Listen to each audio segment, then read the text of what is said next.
Abay, pambihira. Ano bang tingin niyo sa anak ko, ha? Asukarera niyong mag-ina? Hoy, Tracy, tantanan mo si Andrew. Pati bra at panty mo, ipapabili mo sa kanya, ha? Pati napkin mo, bakit? Siya ba ang nagre-regla?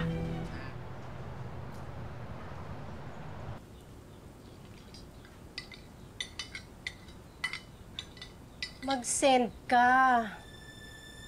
Diyos ko po, walang signal. Buwisit na lugar na to. Ang hirap ng signal. Ma, nilalagyan nilalaro ko. Kainis. Pangit kasi sa bahay ng matandang to. Grabe mo pa. Nay! Oh, Tracy! anak, kamusta lakad mo? Marami bang tao sa agency? Walang po ako ng requirements kaya balik po ako next week. Hello. Kumusta? Babe! Hindi ba may pinangako ka sa akin? Kailangan ko na ng cellphone. Ako nga pala, sige, sa isang linggo pagluwas ko ulit, sumabay ka na, ha? Balik tayo. Yay! Babe! Yung new model, ha? Ayoko ng Android. Para naman magamit ko doon sa online English class ko sa mga Koreano. Tapos yung mamahalin na, para sulit. Di ba? Uy, mama, ako din ah. Tito Andrew, gusto ko din po ng bagong cellphone kasi tignan mo ang bagal na oh. Kulit niyong mag-ina. O sige, nangako ako, pagbaba ng barko, bibilang ko kayo. Sige, tuto pa rin ko. Yeah! Thank you po! Thank you, babe. Thank you. Ay, babe.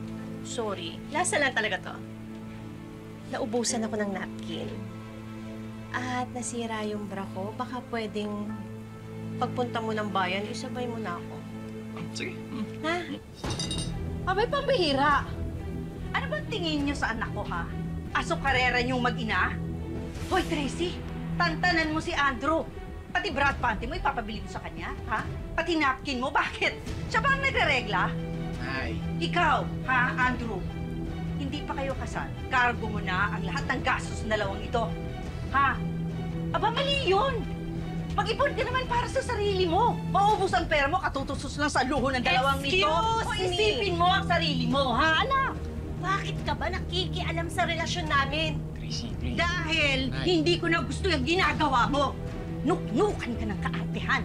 Ha? Inaabuso mo ang kabutihan ng anak ko eh. Malas nga niya at pumatong siya sa itang tulad mo. Hoy, wag mo na rin yung mama ko! Ella, please. Tracy, please. Kausapin mo yan. Nay, mag-away na naman ba kayo? Pwede ba huwag niyo na pong tatuhin ng ganun si Tracy?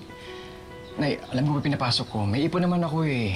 Kasama po sa gasusin yung pambili ng cellphone, Tracy. Nay, hindi po yung kalabisan kasi kailangan niyo po sa trabaho yun. Okay lang po yun. Iniisip ko lang ang kalagayan mo. Kahit noon pa, sakit mo na ang pagiging masyadong mabuti. Anak, isipin mo ang sarili mo.